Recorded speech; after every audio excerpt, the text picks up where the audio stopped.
the Security Council has given us as instructions. Nevertheless, there has been international agreement that for the mediation itself, IGAD, the countries in the region, are to be the mediation entity. So the negotiations are being undertaken under the auspices of IGAD and their heads of state, and they have chosen 3 mediators that are leading the talks. They are now taking place in Addis Ababa. So our role at this point in time is to have people present, of course, observing, supporting the mediation as best we can, informing and being informed by it. What we would like to see is that what we're doing is mutually reinforcing, so that the mediation can make progress and that we on our side can support what they're doing. I also want to underline that we have very interested member states that are very actively engaged. The special envoys of the US, UK, Norway are all in Addis Ababa and are also supporting the talks. At the same time, we know that just talks in Addis, an agreement there, is not going to be enough for South Sudan.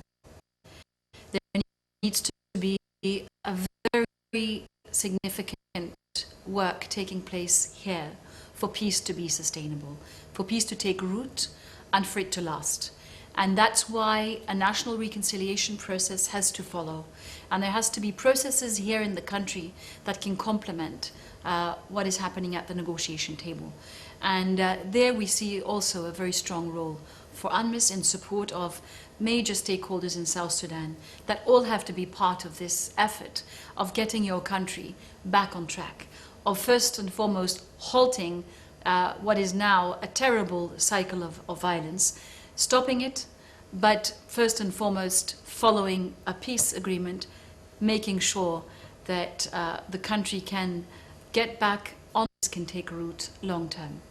Yeah, you have been actually involved in Sudan and now South Sudan for long, including during the time of the CPA, of course. What do you see different between these two situations, like when there was discussion or there was peace talk during the CPA and peace talk now? Well, it's a very different situation because at that time, of course, SPLMA was the negotiation party to the government of Sudan, and following a civil war that had lasted, as we know, since 1983, but actually, if we count all the years, almost 50 years. And so that was a very different negotiation from what we now see, which is a political struggle within the ruling party, the SPLM, that only can find a political solution. It isn't a similar conflict at all. Two totally different processes and two totally different tracks in terms of how to get agreement. And so my view is that at this point in time, two things are critical. One is first and foremost to stop the fighting through a cessation of hostilities agreement, having a proper monitoring and verification mechanism, and to have that happen now. The second is to then go to the political issues. I know that the Ethiopian mediators are also putting the release of the detainees up front as a critical issue. The other political issues, of course, are the key ones that led to the tensions between the two factions, if I may use that term, and the leaders within the SPLM. Okay. As we come towards the end of the program, Talk to the People today, we have two more questions remaining. And one question is that many people out there also have rumors that when Rick Mashar was in the government, you were close to him, and therefore you support him. What do you say about that? You know, when you are a special representative of the Secretary General, your job is one and one only, and that is to support the government, its leader, and its leadership. The only way you can implement that mandate is to have a very close relationship with the president. That's job number one. And I have been having that, and I still have that. That's critical. If you fail in that, you will not be able to implement your mandate. At the same time, you need to have a good and close relationship with the vice president and with the ministers of the government. And both are important because they are critical in implementing the mandate. And so the answer to your question is, it's absolutely not true that I have had a stronger relationship with one versus the other. No. And I am aware that these rumors are whirling around even more wildly now. And I can absolutely say that as we are impartial as the United Nations, my job is to be impartial and not biased in relation to personalities in the leadership of the government. Otherwise, I will not be able to do my job, and I will compromise the United Nations. I would never do that.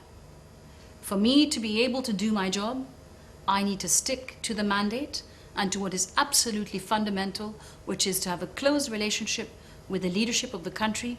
The most important is the president, the second is the vice president, and at this point in time, there is a different vice president, and I have a good relationship with him, and we are meeting frequently and discussing issues related to the mission and its work, as I am also meeting frequently with the president.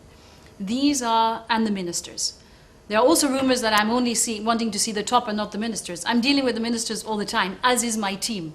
So please don't believe the rumors you're hearing. Don't believe the stories. And if there is a need for clarity, ask me. I'll be able to respond. So, dear viewers, you've heard it right there. And then, of course, let us stop meddling and putting other people in our issues. You know, if we have issues, we should just face the issues. Let us not accuse people. And later on, we find out what we are saying is not true. Let us stick to what is there. Let us solve the problem and let us run the country. Let our country be peaceful. Okay, last question. I know many people know you as Hilde Johnson, Special Representative of the Secretary General of the United Nations. But you yourself, who is Hilde Johnson? How do you describe yourself? I'm first and foremost an individual, a person that has a big heart and that is passionate about this country. And my main message at this point in time is for everybody, whether you're leaders on the government side or on the opposite side, whether you are citizens, whether you are community leaders, it is up to all of you to save this country. This country is now at a brink. We all know that. But it could be pulled back from the brink and it can be moving in the right direction. That's up to all of us. The biggest responsibility rests with the leaders, of course.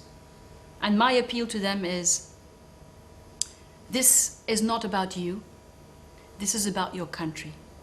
This is about what you fought for the past decades. Honor the sacrifice of those who went before you, with making sure that you put the country first, the nation first, and your people first. The only way to do that is to make peace, and make peace now. That is also my appeal to each and every South Sudanese. For your leaders to deliver on that, you need to support them in making peace. That means that all of us in this country need to focus on being South Sudanese first and foremost, not an individual member of a community. And be committed to peace. Peace in your heart, not revenge. Peace in your heart, peace in the homes, peace in the communities, peace between the communities. Only then there will be peace in South Sudan in the long run. That is what Hilde Johnson is about just now. It is having that happen in this country. Only you can save it. Thank you so much. Thank you. And to our viewers, thank you so much. Join us again soon for the same program, Talk to the People, and let us have peace.